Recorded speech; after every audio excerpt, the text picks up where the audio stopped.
Now, at the Rotorua Park, we Maoris have our own special opportunity of paying homage to the Queen. First, she is greeted by our challenger by placing a dart on the ground before her. It is a ritual challenge, part of a dance belonging to our ancient history.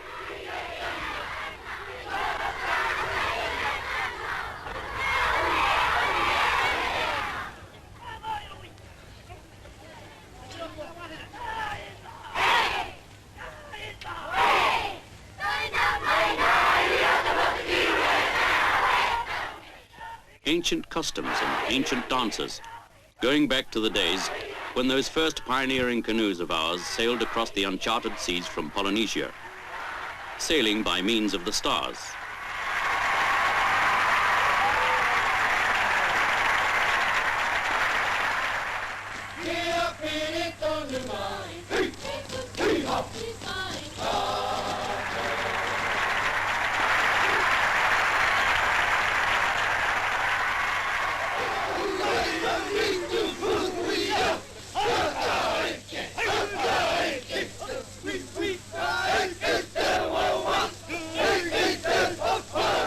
Here is a tradition we haven't lost, that of the feather cloak, a mantle of nobility or of high chieftainship. Cloaks such as these, now presented to the Queen and her husband, are the highly skilled work of our womenfolk. They are made from the feathers of many birds, such as the kiwi, the huia or parson bird, and the kaka parrot.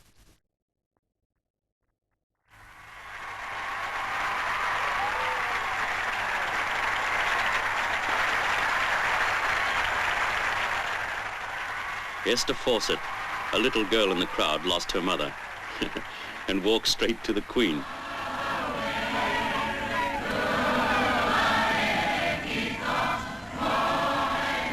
And now, our famous poi dance, in which the girls rock to the rhythm of the paddling of a canoe.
After these Maori ceremonies early in the tour, the royal party had a brief rest at Moose Lodge before resuming their tour of the northern island of New Zealand. They went by train right across the widest part of the North Island and through such towns as Patea, Hawera and Stratford.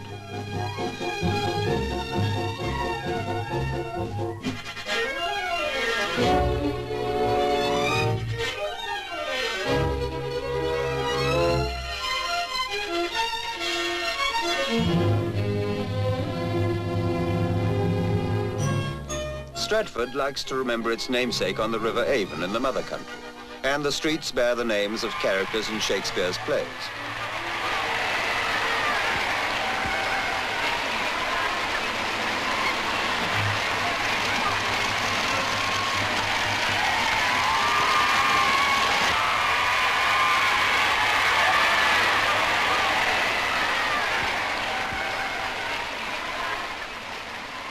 "1,300 miles in New Zealand were covered in the royal train.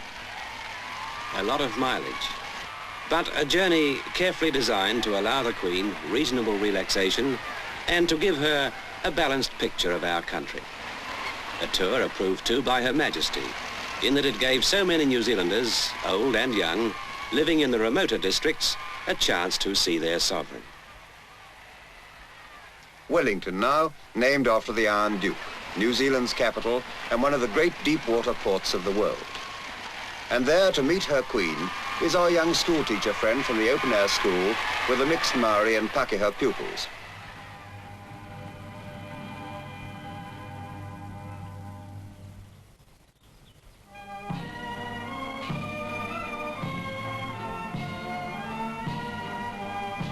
At Wellington, we had a royal garden party at Government House.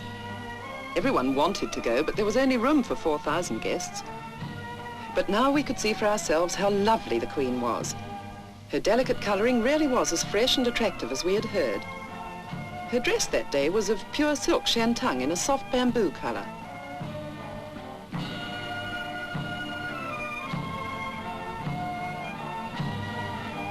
And we had a good look at Prince Philip too, tanned now by the New Zealand summer sun. The royal couple said they wanted to meet as many people as they possibly could, and everyone certainly wanted to meet the royal couple. Oh, it was a great day in Wellington's January summer, when New Zealand's Queen mingled with members of our sturdy, young and vigorous nation.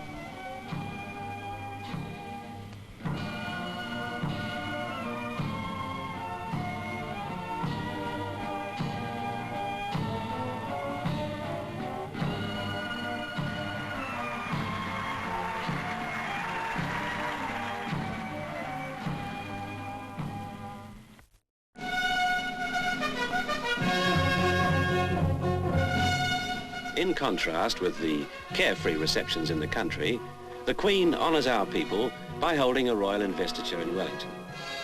Speaking at that time in Wellington of our people, the Queen said that the spirit of enterprise and endeavour shines forth as ever it did in earlier times.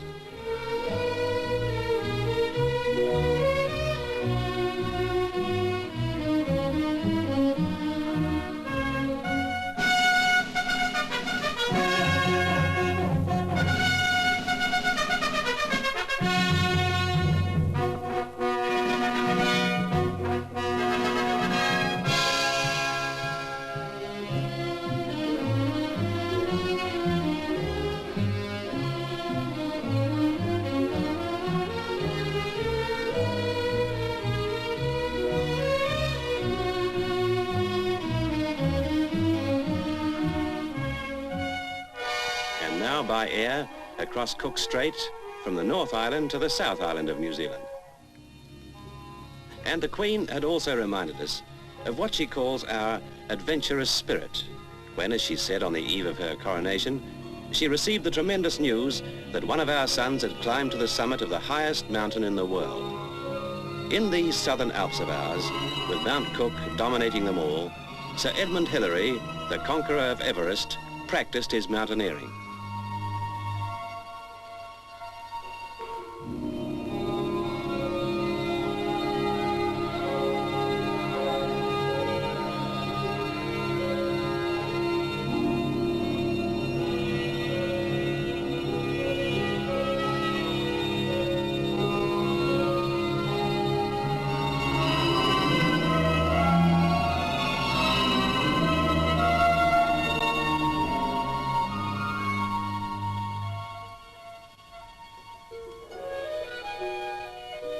Here on the Southern Alps is great sheep-rearing country, around Marlborough for instance, where the sheep graze right up to the snow line on the mountains in winter and summer. Through such country as this goes the royal train, through the heart of the South Island of New Zealand.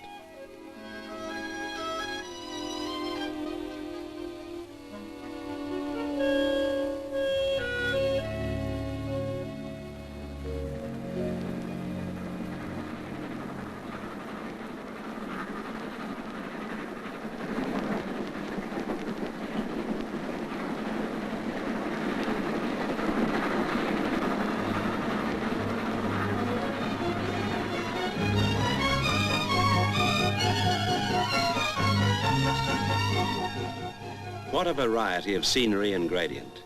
What crowds of country people and townsfolk they pass. In the remote places and in such communities as Nelson, Greymouth, Christchurch, Long Beach, Palmerston, Dunedin and Invercargill.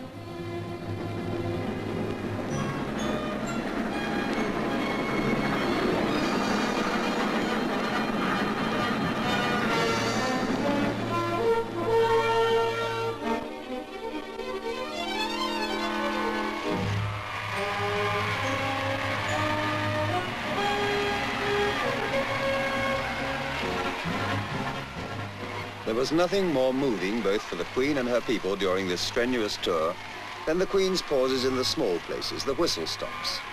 Here was intense enthusiasm and fervent loyalty, expressed simply and informally.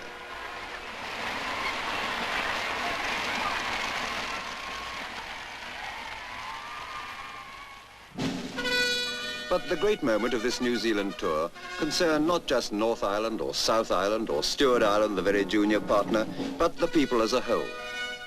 For the first time in the history of New Zealand, a reigning sovereign was opening Parliament. Wearing her magnificent coronation dress with her garter sash and her diamond tiara, she entered this Parliament, which is so many thousands of miles away from Westminster, but which nevertheless she summons as sovereign.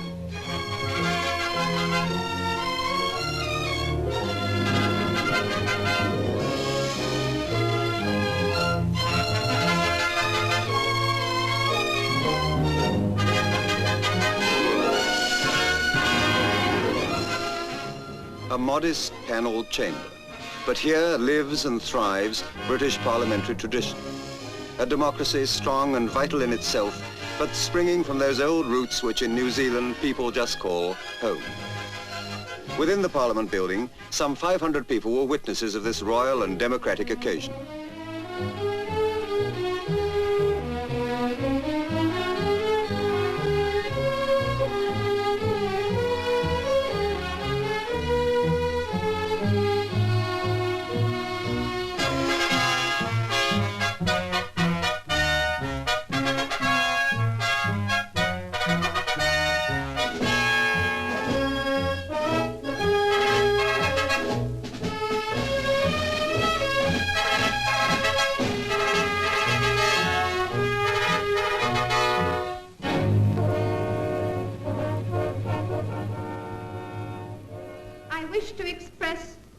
Sincerely, my warm appreciation of the arrangements which my ministers have made for me to travel extensively and to meet my subjects in this country.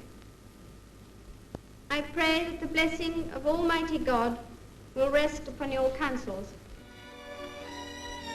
Dig deep until you come out on the other side of the world, and from Britain you will reach New Zealand, where the Queen met her people who are still proud to speak of Britain as home.